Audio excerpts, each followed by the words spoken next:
नमस्कार दोस्तों, आज कर्नाटक में 224 विधानसभा क्षेत्रों के लिए हुए चुनाव के ये इलेक्शन के लिए वोट डाले गए और जिसके बाद एग्ज़िट पोल की झड़ी लोगों ने, रिसर्च एजेंसीज ने लगा दी। जो ये एग्ज़िट पोल थे ये ज़्यादातर किसी न्यूज़ चैनल्स के साथ लिंक थे या उनसे स्पॉन्सर्ड थे। एक्चुअली ये एग्ज़िट पोल होता क्या, पहले ये जानना चाहिए।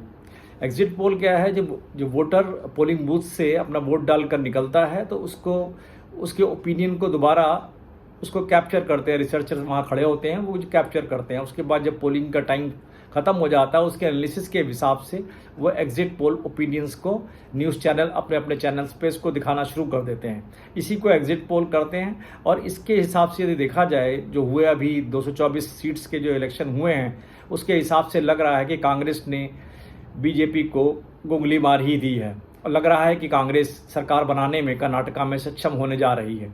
लग रहा है कि वो सरकार बना लेगी आसानी से।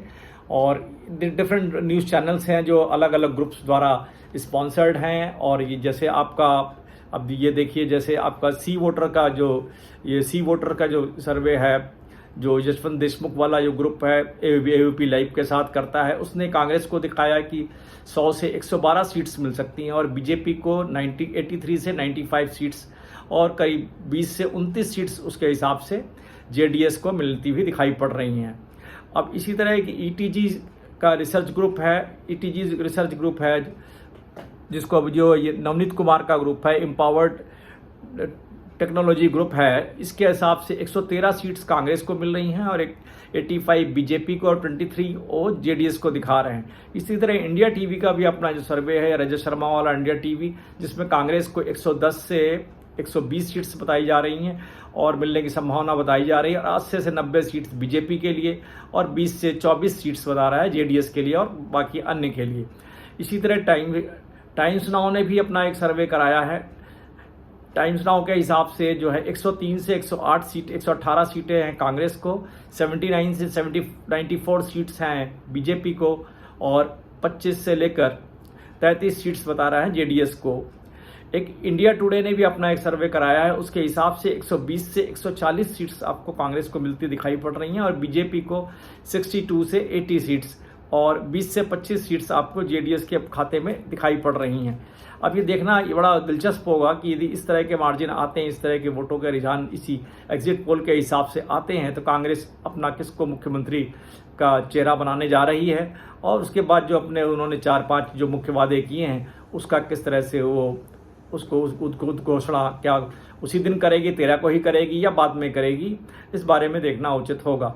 वैसे एग्जिट पोल कई बार तो वही मतलब कभी सही भी पाए गए, ये ओपिनियन पोल्स ही होते हैं और ऐसा नहीं कि 100% एक्यूरेट रिजल्ट आते हैं। इसमें भी मार्जिन ऑफ एरर बहुत होता है क्योंकि ये एक सैम्पल साइज पर डिपेंड करता है, किस तरह का सैंपल लेकर उस पर किए जाते हैं। कई बार जो होता है वोटर भी नॉन रिस्पॉन्सिव होता है और वोट डालने के बाद वो अपना रिस्पॉन्स भी देना नहीं चाहता है, काफ़ी कोशिश के बाद भी नहीं देना चाहता और कई बार वो ब्लफ भी करता है। तो इसलिए इसकी रिलायबिलिटी, ऐसा नहीं कि रिलायबिलिटी बहुत ज़्यादा है, इसमें मार्जिन ऑफ एरर बहुत सारे हैं। तो फिर भी ये देखना दिलचस्प होगा क्या रुझानों के हिसाब से, एग्जिट पोल के आए हुए रुझानों के हिसाब से ही क्या परिणाम कर्नाटका में आने की संभावना है या नहीं। ये खैर आपको 13 तारीख को ही पता लगेगा कि कौन सी पार्टी सरकार बनाने जा रही है। लेकिन अभी तक यदि अब जो आए हैं रुझान एग्जिट पोल के डिफरेंट चैनल्स के हिसाब से, मीडिया एजेंसीज के हिसाब से, तो लग रहा है कांग्रेस आसानी से सरकार बनाती हुई दिख रही है।